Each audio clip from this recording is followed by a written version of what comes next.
Okay, good morning, everyone. Welcome to Reducing the Abuse to Prison Pipeline for Foster Youth. We are very excited that you're joining us. We hope you all had a terrific weekend. We've noticed that we have a lot of in-state participants as well as attendees from around the country today. And we're feeling a bit of spring fever here this week in Pennsylvania. So we're excited to have you join us. We are so excited to introduce our presenter today, and her name is Jena Braunsberg. Jena Braunsberg is a legal training specialist for the Pennsylvania Statewide Adoption and Permanency Network, also known as SWAN, with their Legal Services Initiative. In this role, Jena designs and delivers training to the full spectrum of professionals in the child welfare system. Before joining SWAN, she devoted her career to public service, including practicing in child welfare, criminal, and appellate law. She also graduated from Penn State Dickinson Law School. So, Jena, we want to welcome you. And please, everyone say hi and introduce yourself in the chat as well as we get started. But welcome to our session, Jena. Thanks for coming. Good morning, everyone. I am so happy to be here. I'm going to get the presentation on the screen, and while we do so, I do want to share that, as Matt was so kind to note, I am a practicing attorney. I've been practicing for almost 14 years now. One day I'll get the hang of it, right? No, just kidding. My career, I've worked as both a juvenile public defender as well as a children and youth solicitor, so I've handled both areas in Pennsylvania.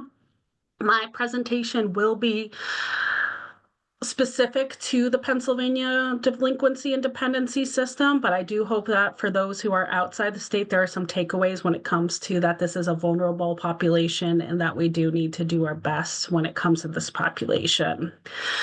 Just on a personal note, I'm not going to get too deep, but I do want to share that I have lived experience. I have an adverse child experience score of an 8, and I've also have had experience with dealing with being in the school system and not feeling safe and secure. So this is why this population means a lot to me, because with the right support and the right resiliency, look where someone who has had that experience can end up.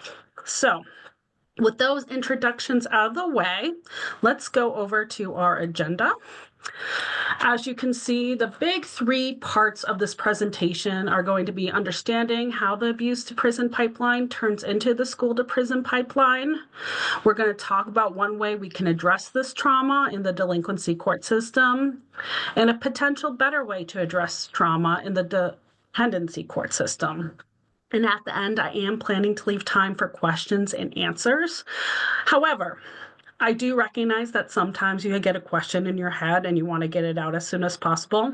You will not offend me if you put it in the chat, go off mute, interject yourself, because at the end of the day, I want you guys to feel heard and have your questions answered. So please interject as needed so we're able to talk about it, okay?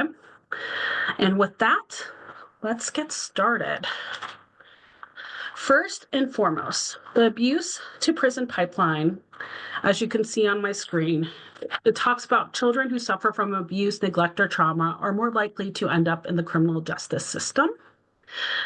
Most often, instead of getting the help they need, they often face punishment from schools, police, or child welfare agencies that can make their struggles worse. I have some statistics for you, just so that you're aware that by experiencing trauma or child abuse while under the age of 18, statistically, at least according to the U.S. Department of Justice, there is a more likelihood increased involvement in the juvenile justice system. 59% are more likely to be arrested as a child. 28 more are likely to be arrested as an adult, and 30% are more likely to commit a violent crime. The studies show that abused children, particularly girls, often face higher risks of juvenile system involvement because of the trauma-related behaviors, because a lot of these behaviors are resulting from survival-based responses that are being misunderstood. I do want to acknowledge that we are in a different world. These statistics came before 2020 in the world of COVID. I want to acknowledge that I recognize educators who are in the audience, child welfare workers who are in the audience. We did go through a different world with the COVID pandemic. And I do think that schools are increasingly seeing those behaviors of what has resulted from that worldwide traumatic experience. So it'll be interesting to see how the statistics increase or decrease as time goes on. But I do want to recognize that I appreciate your hard work in working in the space. And none of this is a reflection on, I think, if only teachers were kinder, kids would do better. It's a more complicated program than that. Okay? With that, we're going to move into the next slide. And it's the overview of the school to prison pipeline. As you can see, I've defined that as the societal and structural process where children, particularly those from marginalized communities, are funneled from the educational system into the criminal justice system. When you do the research on this, you will note that this pipeline disproportionately affects students of color, students with disabilities, and those from lower income backgrounds. And there is a movement that we actually address the root causes of these behavioral issues, such as trauma or the unmet needs or the lack of a support system versus putting them into criminalization. Because as we've learned, as time progressed, that only leads to worse outcomes as they enter adulthood. I do want to give you some statistics that were from the 2017 to 18 school year, that Native Hawaiian, Pacific Islander, Black, American Indian, Alaska Native students were arrested 2 to 3 times higher than white students. These groups made up 17% of the student population, but accounted for 34% of arrests that were made in schools. There's an impact of police presence. Schools with police presence at least once a week had arrest rates that were more than double, 218%, the rate of schools without regular police presence. The rates of referral to police are 1.37 times higher in schools with regular police presence compared to schools without police. I want to share what I observed as a public defender when I was working in Luzerne County, which is in the northeast part of the state. I had instances where instead of the schools dealing with the behavior issues, because there was a resource officer on the scene, they instead filed for charges. 2 instances that stuck out with me is one, it was an alternative behavior school, and the child had an incident with the school resource officer directly. I will say, because of my representation, these charges were found to be not substantiated, but this child was removed from his home, and that's because the police officer alleged that the child threw mini Oreo package at him. So the cop had the mini Oreo package thrown at him, and he charged this student with felony aggravated assault because, of course, cops do deserve protection under the law, that they should not be assaulted, right? So that's a higher grade because of just the class of the person who was hit. However, by bringing this child into the juvenile justice system, he ended up actually being removed from his community, even though after a full hearing where we showed evidence because it was videotaped in the school, what the officer alleged actually didn't happen. But even if it did happen, I don't know about you, but mini Oreos, maybe not the most serious thing that could happen. And at the end of the day, this child was released, but received much trauma in the meantime. Another instance where I observed a child entering the system inappropriately was this child was 10 years old. The school was concerned that maybe he needed an IEP and tried to reach out to his mother. What the school didn't know or maybe was unaware of, the mother spoke Spanish as her primary language. So there was miscommunication about his behaviors and what was going on in school to get the services in place. So I do think as a way to attempt to get help, when the child, who again was 10-year-old, not even in second grade, he went up to a classmate with a pair of scissors, safety scissors, like the ones you have for kindergarteners and first graders. He asked this child for her lunch money, and the child said no, and my client said okay and walked away. Well, that was brought to the resource officer, and they're like, well, technically, if you look at robbery, that could be defined as a robbery, attempted robbery. So how about we get this child charged? And as a result, the child was not only removed from the school, but was removed from his mother.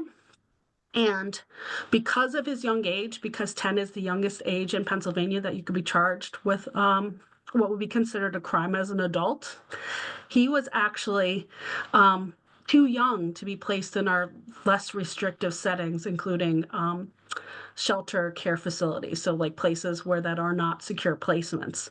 And so the only place that would accept him was our secure detention center in Northampton County. This child was subjected to a strip search, and it was right around Christmas time, and he cried the majority of the time he was in placement. Once we got him in court, we realized there was the communication between the mother and the school differences. He was released. He was not even found responsible of a crime, and we'll go into why in a little bit. But because of the differences between language and the communication with the school, that child was subjected to, I don't even think us as adults would be prepared to be under that circumstances. So that's why I highlight that. I understand that sometimes schools' behaviors are challenging and we're trying to figure out a way to get the child help, but the juvenile system necessarily could actually cause more harm and not actually help impact what's going on in schools. I do want to note students with disabilities who've had an IEP were arrested at more than double the rate of students without disabilities. Black boys with IEPs were arrested 4 times more overall, and Native Hawaiian Pacific Islander boys with IEPs are arrested 5.8 times above average. There are gender differences when it comes to being arrested in school. Boys were arrested double the rate of girls, and within each racial group, boys had higher rates of arrest than girls. So it wasn't just a racial, it's the gendered as well. And these statistics come from our 2024 report, K through 12 education differences in student arrest rates widen when race, gender, and disability status overlap. So that is recent statistics. So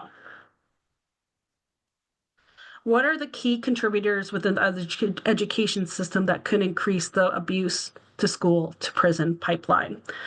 These can include zero tolerance policies, criminalizations of school behavior, racial disparities, and impact of childhood trauma. Zero tolerance policies in schools, which often result in suspensions or expulsions for minor infractions, push students out of the educational environment and into the justice system. I once represented a child who brought in a broken pellet gun. The school determined that it was a weapon, even though it was inoperable. And again, it was a pellet gun. It was not an actual firearm classified under the law. And so he was removed from school, put into a placement setting where, after legal advocacy for me, the charges were dismissed because a broken, inoperable pellet gun did not meet the status of a weapon on school property. But because of the zero tolerance policies, that once again, we have a child removed from his community and subject to the juvenile justice system. There's also criminalization of the school behavior, where misbehavior is traditionally handled by the school administrations are now referred to law enforcement, which could lead to arrests and court involvement. And I understand we live in tough times when it comes to school safety. I think nationally we understand how we are scared because of reports of the school shootings, and those are a reality. However, when it comes to statistically, the school resource officers on property are less protecting from those outside threats and more being there where we are able to actually, how do I say it? Getting involved in school behaviors versus actually protecting from the crime that they're originally there to be protecting from. I do want to note that children who have experienced abuse and neglect or other forms of traumas are more likely to exhibit behaviors that lead to their involvement in the juvenile justice system. I think it's very easy for us to see defiance or non-respect for authority as maladaptive behaviors, but that can actually be coming from trauma, because when you look at the trauma scale, we have fight, flight, or freeze. And when you are a child who has experienced child abuse, it becomes hard to trust other authority figures. And so you can be more, how do I say it, not as respectful to authority as you should be. I know I was that person growing up, but I do think that my being a girl, being white, and at the end of the day, learning to fawn and praise my teachers kept me safe. But I do recognize that's a privilege that most people don't have. So I just told you about how these behaviors in schools can affect children. What are we going to do about it? So there are times where we do have to address these behaviors in a legal setting. And that's where I want to tell you about the delinquency court in Pennsylvania. Just so that you're aware, so we're all on the same page, the delinquency court is governed by the Juvenile Act in Pennsylvania. It's a comprehensive piece of legislation that deals with both delinquent behaviors and dependent behavior. And delinquent behaviors, what I mean by that is it's a crime if the person was under 18, that is considered a delinquent act. So we do not say that someone who is under the age of 18 has actually committed a crime, with very few exceptions, but instead that they have potentially performed acts that are considered delinquency. I have a section of the Juvenile Act with the purpose statement on my slide. It states to provide for children committing delinquent acts programs of supervision, care, and rehabilitation which provide balanced attention to the protection of the community, the imposition of accountability for offenses committed, and the development of competencies to enable children to become responsible and productive members of community. That sounds like a noble goal, right? I like to think so. And I actually think our juvenile justice system in Pennsylvania has spent a lot of time crafting to ensure that we are becoming trauma-informed. We have what's called the BARGE principles. It's balanced and restorative justice when it comes to interacting in developing programs in the Pennsylvania juvenile delinquency system. So we do focus on accountability for the offenses, promotes the development of competencies to enable children to become responsible members of the community. And I do want to note, under Pennsylvania law, when you're under the age of 18 and in the juvenile justice system, it's not punitive. It is not based on you did something bad, so you must be punished, which is different from our criminal justice system. So it's actually illegal to have strictly punitive measures as a way to deal with juvenile justice issues. I do want to note, do we think this is necessarily effective? I will say generally when it comes to juvenile justice, those who commit things that could be considered crimes as adults do have a general lower recidivism rate, that they're not going to do it again. However, there have been studies to see those who have been what is called duly adjudicated, meaning that they did not have responsible parenting and have involvement in the dependency system, as well as also being involved in the delinquency systems. They do have a higher recidivism rate. And what do I mean by recidivism? That means the odds of you committing a crime or something that is considered a crime in your future. I will say 70% of duly adjudicated youth re-enter the justice system within 2 years, compared to only 34% of those peers who were not abused. And why is that? Well, let's see how the system is actually designed.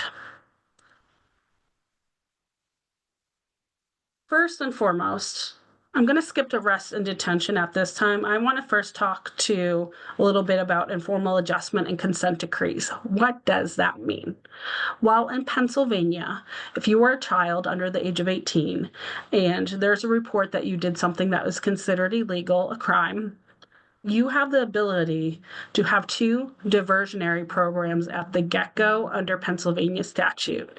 I do want to acknowledge that many counties in Pennsylvania have put a lot of good work into having an additional diversionary program, and those are where you have community members come on advisory boards. They're usually called YAB boards, where they come together and a child's case is able to be considered in that. No charges are ever actually filed. Probation of the district attorneys don't even get it. The cops can refer it to this community resource, and then they're able to do community solutions to mitigate the child's behaviors, including community service, writing letters of apology, and able to handle it as an internal system without involving the legal justice system. However, what happens in Pennsylvania is that, for example, if a school resource officer is to write a report that says, hey, I think let's go for the robbery with the scissors, right? What happened in that case is that police officer, he is able to write a report that he is able to give. In Pennsylvania, technically, it could either be the probation department or the district attorney's office. It doesn't necessarily have to go immediately to the district attorney's office, but instead it could be the juvenile probation office for your county. And those professionals are able to review the charges and say, whether do we think this child needs to be detained? Do we think the facts meet up to what the crimes are? And whether we're going to go through formal processing of this case where we're filing a petition against this child. I will say, I mentioned that I did work in Luzerne County. I don't know if you all are familiar with Luzerne County, but many amendments to the Juvenile Act were made after in the early 2000s, later 2000s, early 2010s. We had the Kids for Cash scandal that happened up in our area. And this is where the district attorney's office had no involvement because it was all through probation and went directly to the judge, who at that time was a very, how do I say this? The judge who was involved in the Kids for Cash, he was advertising in his election campaigns that if a kid got before him, he was putting them away, very strict on, you do a crime, you're going away, which, might be argued not consistent with the Juvenile Act, since we don't want it to be punitive. We actually want it to be, the system is geared to help children and protect the community. So because of that, at least in Luzerne County, best practice is that all these charges go to the district attorney, to lawyers to actually review, and not the probation office. But I do want to acknowledge in Pennsylvania, you can still have a probation officer only be the one reviewing the charges. So what happens when that is filed with either probation or the district attorney? Well, in Pennsylvania, and this is not, how do I say, intuitive, but imagine that you have your child and you're told to go to this law enforcement office, the probation office, and you're going to sit and you're going to do an in-depth intake where they talk about your school, education, and the actual charges. This is way before you're going to court. This is way before you even have a lawyer in the majority of the state. Instinctively, what would you do? Would you talk to the probation officer about a crime? No. Heck no. What are we doing here? Well, I will tell you, and I have the benefit because, I got my job as a lawyer in Luzerne County after Kids for Cash, where we then increased our efforts to represent juveniles. I got to go to these intake interviews, and I got to tell my clients, like, hey, just so that you're aware, there's a law that prohibits anything you say to the probation officer to be used against you in court to find you responsible for the crime. And the reason for that is that they are looking under the Juvenile Act to protect children and divert them from the criminal justice system. So if you do have that intake interview and they are able to identify services that are able to help you, that can be done without formal charges against you, You could be referred for informal adjustment. In Pennsylvania, it's an outside the court diversionary program. It is typically 6 months, but it can go up to 9 months with certain approvals. And the whole purpose of that program is that you don't ever have the official criminal filing on your record. I will say, in my experience, this is a program that can be difficult for people with abuse to go through, because all the kids I see who did well with the program had supportive parents that were able to navigate them to ensure that they're receiving their services as outlined by the agreement that they entered into. But I do want you to know this is one way that a child can avoid the abuse to prison pipeline, is if they go through this informal and then they never have to be seen by the court again. Another way that our Juvenile Act does help children not to have criminal records is called consent decree. You don't have to say if you've ever experienced that, but we all may have a family member who may have had an instance where they got involved in they may have done something that's not the greatest. I'm really thinking of DUIs. I think this is the most relatable, where they do something that they deeply regret that's out of character, but they do get charges pressed against them. And in the adult system in Pennsylvania, we have something called ARD, Accelerated Rehabilitative Disposition, which means that if you do X, Y, and Z services, you're not going to have that DUI on your criminal record, so it doesn't affect your employability and other things.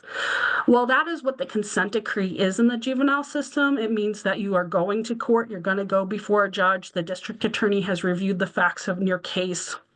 You don't generally have to admit responsibility in order to be accepted into this program. However, some counties do that. But the benefit of this program is, again, just like the informal adjustment, probation and your attorney look for services that are able to help to address the underlying reason of why you did what you did in order to make sure it doesn't happen again. And if you meet the qualifications of that program, fantastic. However, the problem can be is that if you are having behaviors due to trauma, that fight response, you may not be able to undergo the consent decree, or if you don't have that supportive parentage that's able to make you to go to those programs, able to supervise you. Again, I've seen them fail a lot with those kids. So what then could happen? Well, I do want to say that because of Kids for Cash, all children in Pennsylvania are presumed unable to pay for their attorney. It doesn't matter how much money their parents make or who's ever taking care of them, how much money they make. All children in Pennsylvania are allowed to have the right for counsel, and if charges are filed in court, they do have an attorney, someone like myself who is able to explain the system, help navigate the system, help mitigate what is going on. I do want to point out, and I'll talk about this a little bit in a later section, but the legal counsel in the delinquency system, their job is to represent the child's express interest. We're not best interest attorneys, so our job is to make sure that their voice is heard in court. We are like adult attorneys, where we review discovery. There's been many times where I've had to make sure the Commonwealth actually has the evidence to show what is alleged. That's actually what happened in the mini Oreo cases. Like I said, that case, the felony aggravated assault, got dismissed because I reviewed the video footage from the school, and what the police officer wrote in his report did not match what actually happened. And so that case got dismissed because that child had a right to a legal counsel. But I will say that when probation or the district attorney does get the information regarding a child and why whoever police officer wrote up the report thinks that child should be adjudicated, which means found delinquent, having committed that criminal act, they have to make a determination where they have to see if that child should be immediately taken into custody, or if we could do it where the child remains in their home and go to court. And what goes into that decision when it comes to detention? When I was practicing, they had the YLS assessment tool, where they actually take things that have been research-based, evidence-based, that increase someone's risk of being a danger. And unfortunately, things that can include why you might have to be removed can be related to not having a family support system, having domestic violence in your life. And so children who have been abused are more likely to be taken from their homes because of that, which can be good or bad. But the problem is, if you're in the delinquency system, I don't know if you all know this, but there's not a lot of foster care parents out there for all our population. And it is really hard to get a foster parent to have a delinquency child in their home. Because, like, imagine it, you're already hearing, like, based on a petition, they're found to be unresponsive. So even though that child might do well in a foster home, not many people are giving them that chance. So they're more likely, like my 10-year-old, like my other children I told you about, be removed from their home and placed in a essentially prison-like setting. I've had the opportunity to tour detention centers, and it's not somewhere that I'd want to spend longer than an hour in. So, Jenna, what else is going on? So let's say we have someone where the behaviors prevent cooperation. What is going to happen? Well, they have a right to a trial. Even if they have done all those diversionary programs, they still have a right for the Commonwealth, which in Pennsylvania, that would be our district attorney's office, to come forward with evidence that says, hey, they did this thing. And there's another determination that needs to be made, that it's not only enough that the child committed something that could be considered a crime. Instead, they also have to be determined that they're in need of treatment, rehabilitation, and supervision. It's a 2-fact finding. It's Supreme Court case law in Pennsylvania that says that a kid could do something that could be considered a crime. But if there's no services that they need because they've actually worked through it, we're not going to give them a record. But we're going to say in this instance, and for this discussion, that the child does need treatment, rehabilitation, and supervision, and the juvenile system is going to offer it that. There's ways that they're able to get that treatment, which can include probation, a residential placement, which can include lots of different programs across the state that are not considered secure placements. Or they can be in state secured placements if whatever they did was we have that. Again, it's not punitive, but in order to keep the community safe. I will say post-COVID, there has been less placements available for delinquent children because there's been some lawsuits that have come out there. If you're in Pennsylvania, you might have heard what happened to Glen Mills, where this facility where I've personally toured was stouted to be the best of the best. They had sports activities. They had all these like optical programs, all these vocational programs to help make the children succeed. But the whole facility was shut down because there was reports of abuse by staff. Children who are placed are more likely to be abused by the staff that's supposed to be helping them. So again, while the delinquency system is trying to use evidence-based manners, we also have to remember people are human, and there has been more oversight in these facilities, which has resulted in less programs to send these kids to. So a lot of kids are being placed on probation, and probation doesn't necessarily mean like when you think of the adult world, oh, you did a retail theft, maybe you're placed on probation, but if you hit someone, you're going to go to jail. Like I said, this is not based on punitive measures, and instead it looks at the child at the time of sentencing and seeing what best suits their needs. And one thing that can complicate it is what we consider teenage behaviors, right? Not following rules, which can escalate things. But I have seen probation officers getting additional training to be able to tell the difference between what is age-appropriate behaviors and more likely to cause criminal issues down the line. But I do note that for other people in the systems could be frustrated by that because in their head they think you did something wrong, there should be a consequence to it, where what they're doing is a lot more trauma-informed and could be not as equational. There's no, you did this thing, you get that outcome. It's all supposed to be tailored to the child and their needs. I will say children are responsible for restitution with their crimes, which could mean that they could be paying back up until their 21st birthday. I've had children who successfully completed programs, but because what they did, spoilers, one time I represented a child where he wrote something offensive on the bottom of the pool. And so he was which was very creative with his art practices, but not appropriate for school. So he actually ended up in the system longer, not because of his actual behaviors, because I think many of us can remember being teenagers and maybe acting somewhat inappropriately, but because it caused that much damage, he had to work it off up until he's 21. I will say that if you do not finish your restitution by the time you're 21, those children could end up actually having to have court fines attached to them in collections, which can inhibit their ability to get educational grants, find housing, because they're starting out the gate with collections.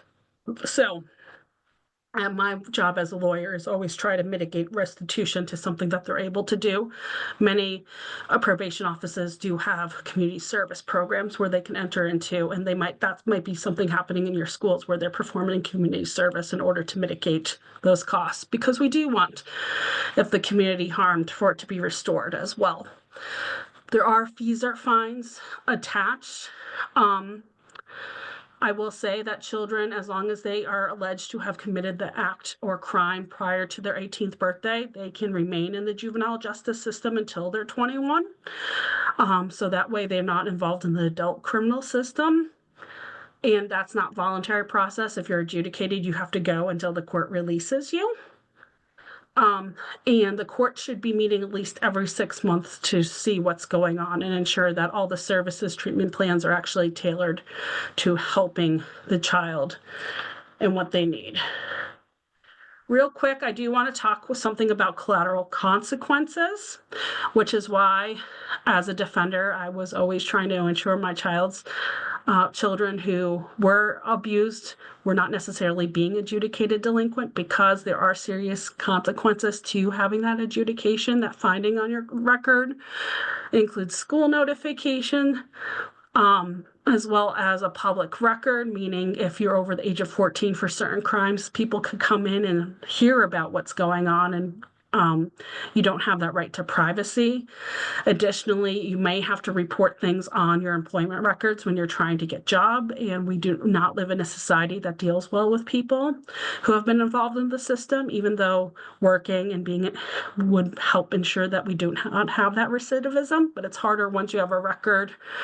People don't understand this, but if you have a felony on your record, and a felony could include a retail theft in Pennsylvania,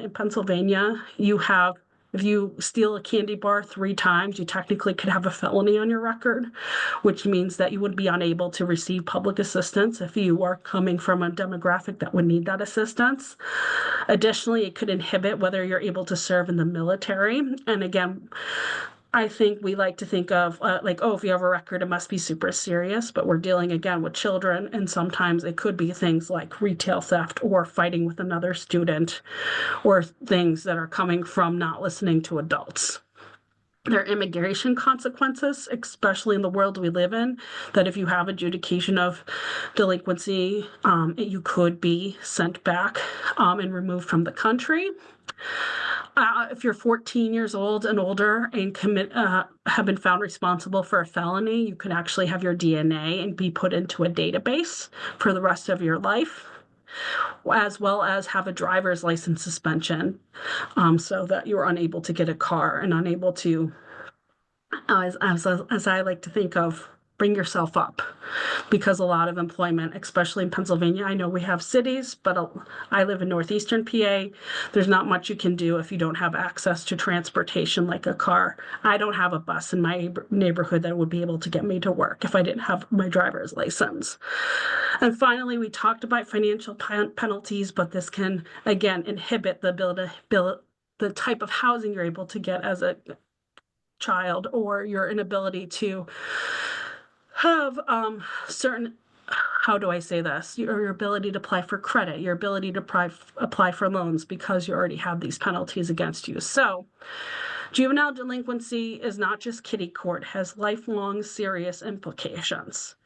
So Jena, what would we do with these kids who have abused if you're saying the juvenile justice system may not be the best place?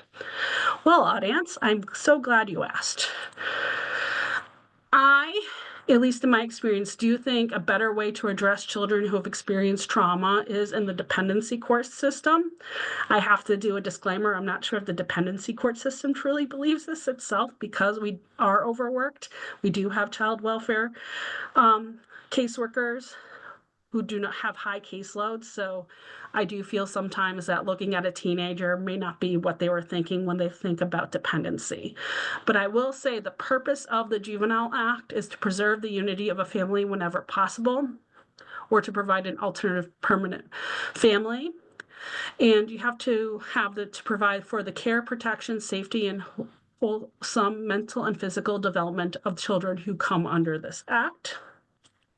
And the reason why I think this is a system that could help children, especially if they're abused, is due to case law. And real quick, I want to tell you about a case. It's in the interest of TLB. It's a 2015 Superior Court case where we have a child who admitted, and keep yourself safe, this is not the best of crimes, but he was less than, the juvenile who was on the autism spectrum, he admitted to someone that he did touch a child inappropriately. Not great. And he did it twice. Which again, we would be like, ooh, what are we going to do to keep this child safe? That is not great. Do not condone that. He was charged with felonies. This child, who was also found to be in an abusive setting, was actually removed by the dependency court and placed into a foster home where, and under the dependency system, he received specialized counseling about this incident, as well as other counseling to deal with other difficulties he's had due to the effect of abuse and the autism diagnosis. I will say I am also autistic, so this is very high, happens in this community. So we have this issue. And charges are eventually filed, and it goes to the delinquency court that I just told you about. They said, hey, we think this child should be found with a criminal record where this would be on him for his whole life. Juvenile court, please do that. And the juvenile court said, no, in Pennsylvania, you have to be found of not only committing the act, but in need of rehabilitation and supervision. And we're saying what is happening in dependency court is sufficient. This child is in a safe placement. He's receiving services. He already addressed the sexual acting out component. And based on what was the evidence that was given to us, we do not think finding him delinquent will also serve the purpose of the case. And that was upheld by our Superior Court, that's saying that the dependency system could step in to address these behaviors. Because I don't want anyone to think that I think just because you're a child who was abused, you have the right to act out and hurt other people. That is not okay. But the dependency system does have the access to contracts and services that could help ensure that this child does not do or recidivize again. And so this child does not have a criminal record because of that. So real quick, let me tell you about the dependency system. Jena, Yes. I just wanted to pause for a second to note some things in the chat box. We had a few attendees just sharing, you mentioned better ways. So some of them have shared better ways perhaps in their work. So Diana has mentioned lots of therapy, patience and support, engaging sports and creative programs according to their interest. Other comments on, an overhaul being needed in the juvenile in the justice system as well, and social emotional support, art therapy, sensory support was offered, and then just maybe towards the end, it was also asked if you could share the case citation for the one that you had shared recently, but we can always follow up at the end and get that. But just wanted to pause for a moment. I think, this makes me feel like I'm in the right group of people to be presenting this information to. And so I will definitely share that citation. And again, that is why it's so important to have that individual approach when it comes to children. And that's why I think can happen in the dependency court if it is not otherwise able to be done in the community setting. Because what it means to be a dependent child, there are two grounds that we typically deal with when we deal with this population. The first is that the child is without proper parental care or control, meaning, especially in the case with abused children, that they are not doing what is responsible for that child, which then can lead out to the acting out behaviors. However, and I have represented a bunch of adopted kids in delinquency court because the trauma interfered with the bond between a parent and an adoptive parent because they did not get the right services, because we're learning more about trauma and how it affects even from the youngest age of being removed from your biological family. So behaviors can, many times I've had a child in my courtroom because they stole money from their parent, their adoptive parent, and that was the excuse for the adoptive parent to be like, I'm frustrated, I'm done with this is not working. So we actually do have children who could be dependent childs for habitual disobedience or ungovernable. It's called ungovernable. And if they're found to be in treatment and rehabilitation, we're not saying the parent necessarily did anything wrong, but the acts of the child could be the reason why they are a dependent child. And so how does the dependency provide the support? Well, they are required to provide permanency plans. And in these permanence plans, just like many of the people in the audience pointed out, that there's specialized services, programs children can enter into, the dependency system can have access to those programs and ensure the child is getting those services and paying for those services, right? Because we know we live in a world where mental health treatment can be expensive. Well, if you're in the dependency system, counties have contracts with different providers because it's their job to ensure these children are getting their services. And there's been a push to have more trauma-informed care, which can include a lot of those things that, Matt, you pointed out in the comment section, where we are looking at the child and addressing the child on more than just that you did a bad thing, you need to be punished.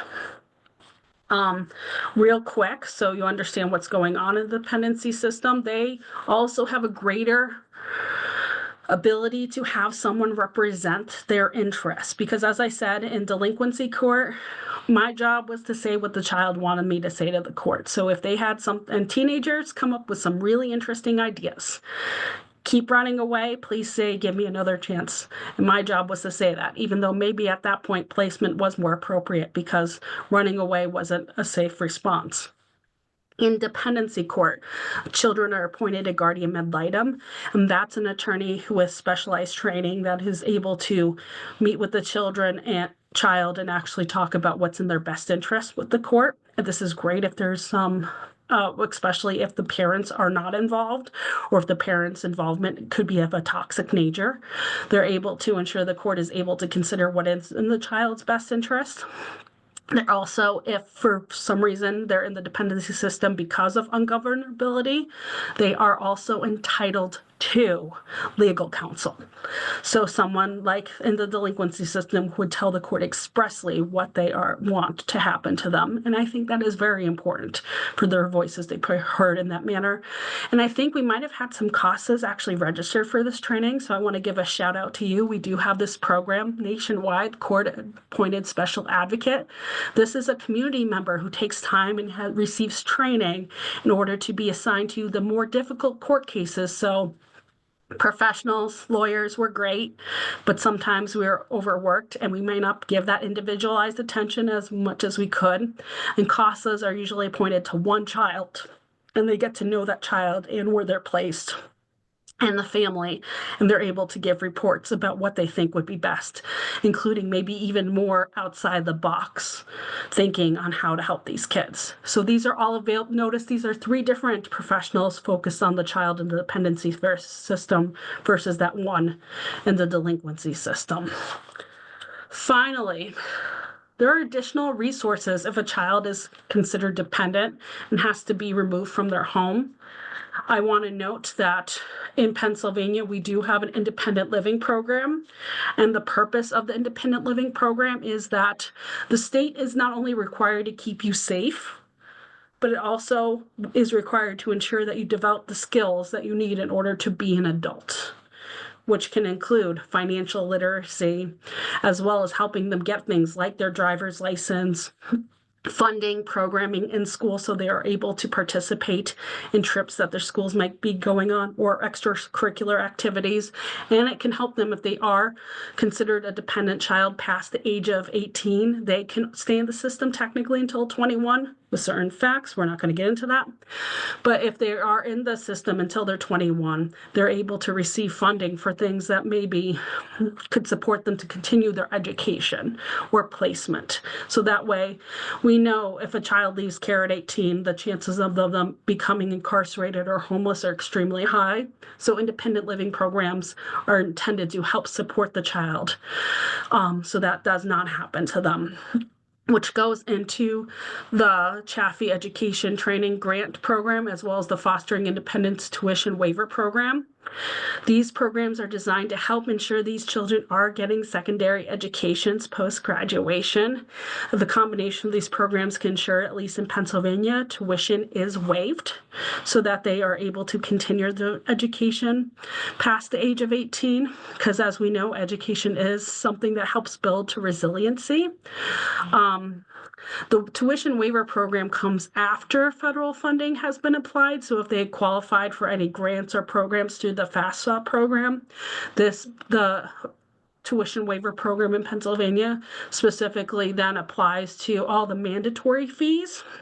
And that's why it's important for them to work in conjunction with independent living, because housing, meal plans, books, they're not considered mandatory, which is kind of seems like, well, you gotta live, you gotta read, you know what I mean? So these programs can work together, and there's many great independent living social workers in the state of Pennsylvania who work with these children to ensure that they're able to get what they need, because a history of abuse or neglect has not let them have the childhood that they probably should have. So at this time, with 9 minutes left, I want to open it up to any questions, thoughts, or concerns. Again, I'm hoping to help fill your cup in recognizing that the world is not always the easiest place for children, but our roles as helping, we can learn that just because someone acts a certain way doesn't mean that they shouldn't grow up to be a fully responsible adult.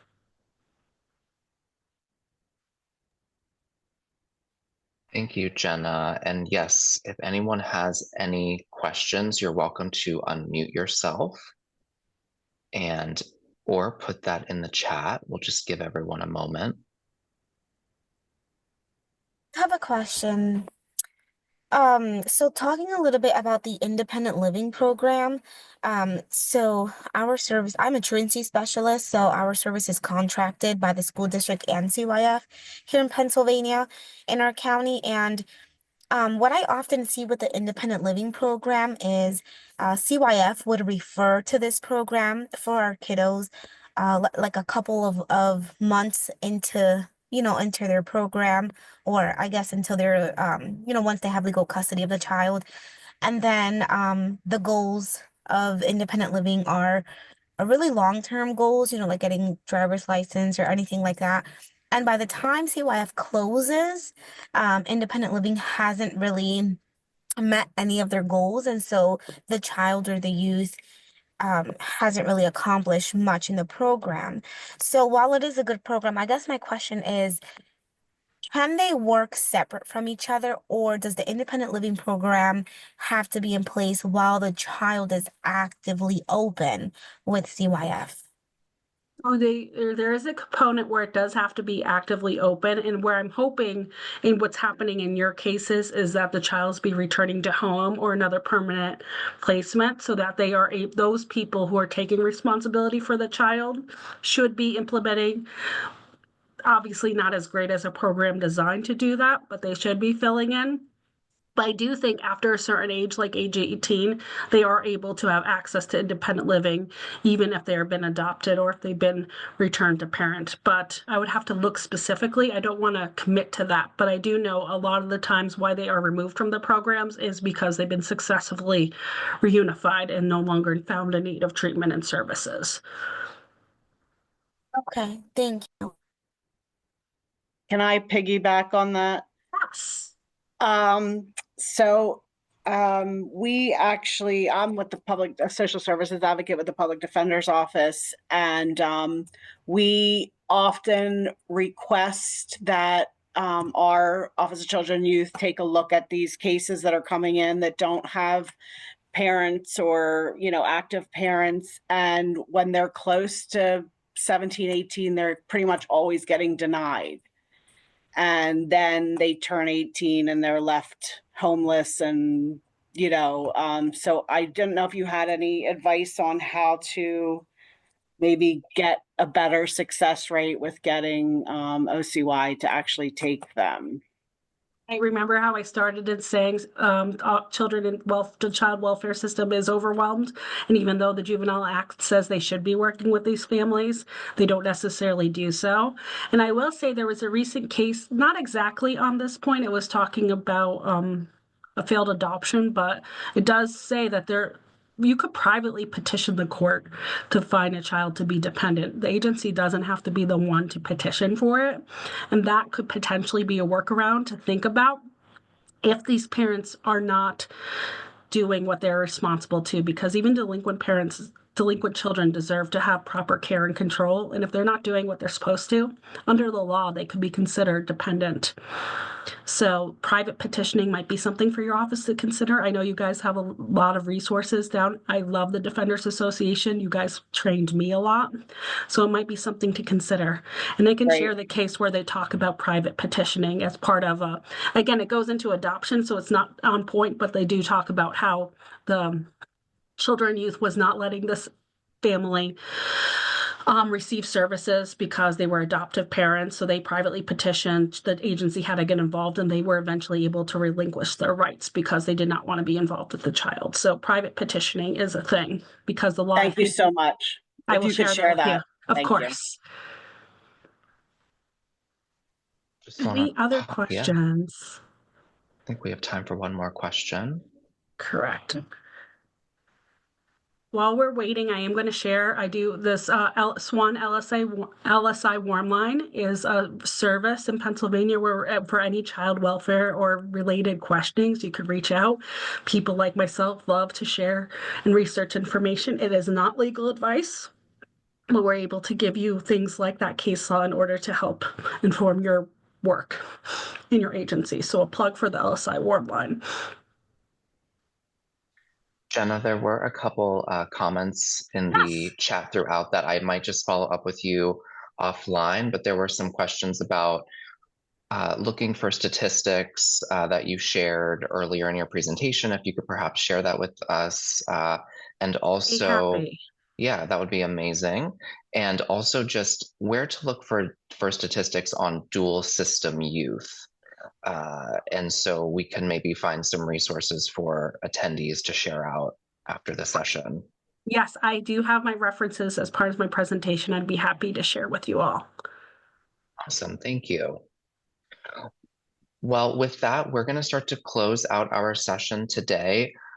Jena, again, want to thank you for providing a really informative and eye-opening webinar for us this morning. I think, as attendees today here, we are all foster care advocates, and we think about the importance of our work to provide school stability and wraparound services for students in foster care placement and uplifting their academic success in schools. I think that's where we can be really critical and play an important role in reducing that pipeline. And I think that's really key, and you shared that as well today. So I just wanted to end with that.